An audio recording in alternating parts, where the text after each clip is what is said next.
کیا تم نہیں دیکھتے کہ اللہ آسمان سے مے برساتا ہے تو زمین سرسبز ہو جاتی ہے؟ بے شک اللہ مہربان ہے، خبردار ہے۔ جو کچھ آسمانوں میں ہے اور جو کچھ زمین میں ہے اسی کا ہے، اور بے شک اللہ بے نیاز ہے، قابل ستائش ہے۔ کیا تم نہیں دیکھتے کہ جتنی چیزیں زمین میں ہیں سب اللہ نے تمہارے زیر فرمان کر رکھی ہیں، اور کشتیاں بھی جو اسی کے حکم سے سمندر میں چلتی ہیں، اور وہ آسمان کو تھامے رہتا ہے کہ زمین پر نہ گر پڑے مگر اس کے حکم سے۔ بے شک اللہ لوگوں پر نہایت شفقت کرنے والا مہربان ہے۔ اور وہی تو ہے جس نے تم کو حیات بخشی، پھر تم کو مارتا ہے، پھر تمہیں زندہ بھی کرے گا، اور انسان تو بڑا ناشکرا ہے۔ ہم نے ہر ایک امت کے لیے بندگی کی ایک راہ مقرر کر دی ہے کہ اسی طرح وہ بندگی کرتے ہیں، تو یہ لوگ تم سے اس معاملے میں جھگڑا نہ کریں، اور تم لوگوں کو اپنے پروردگار کی طرف بلاتے رہو، بے شک تم سیدھے رستے پر ہو۔ اور اگر یہ تم سے جھگڑا کریں تو کہہ دو کہ جو عمل تم کرتے ہو اللہ ان سے خوب واقف ہے۔ جن باتوں میں تم اختلاف کرتے ہو اللہ تم میں قیامت کے روز ان کا فیصلہ کر دے گا۔ کیا تم نہیں جانتے کہ جو کچھ آسمان اور زمین میں ہے اللہ اس کو جانتا ہے؟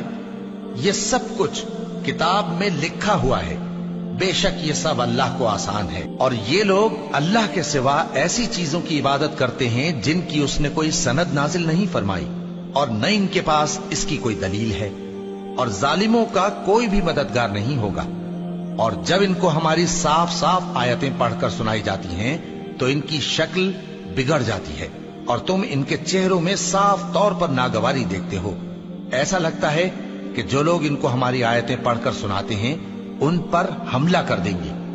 کہہ دو کہ میں تم کو اس سے بھی بری چیز بتاؤں، وہ دوزخ کی آگ ہے جس کا اللہ نے کافروں سے وعدہ کیا ہے، اور وہ برا ٹھکانہ ہے۔ لوگوں، ایک مثال بیان کی جاتی ہے، اسے غور سے سنو کہ جن لوگوں کو تم اللہ کے سوا پکارتے ہو وہ ایک مکھی بھی نہیں بنا سکتے اگرچہ اس کے لیے سب اکٹھے ہو جائیں، اور اگر مکھی ان سے کوئی چیز چھین لے جائے تو اسے اس سے چھڑا نہیں سکتے۔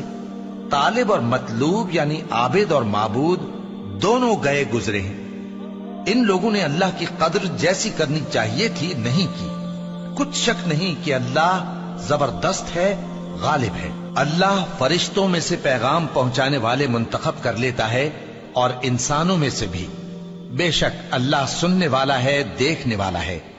جو ان کے آگے ہے اور جو ان کے پیچھے ہے وہ اس سے واقف ہے، اور سب کاموں کا رجوع اللہ ہی کی طرف ہے۔ مومنوں، رکوع کرتے اور سجدہ کرتے اور اپنے پروردگار کی عبادت کرتے رہو اور نیک کام کرو تاکہ فلاح پاؤ، اور اللہ کی راہ میں جہاد کرو جیسا جہاد کرنے کا حق ہے۔ اس نے تم کو منتخب کیا ہے اور تم پر دین کی کسی بات میں تنگی نہیں کی، اور تمہارے لیے تمہارے باپ ابراہیم کا دین پسند کیا۔ اسی اللہ نے پہلے یعنی پہلی کتابوں میں تمہارا نام مسلم رکھا تھا، اور اس کتاب میں بھی وہی نام رکھا ہے۔ تو جہاد کرو تاکہ پیغمبر تمہارے بارے میں گواہ ہوں اور تم لوگوں کے مقابلے میں گواہ رہو۔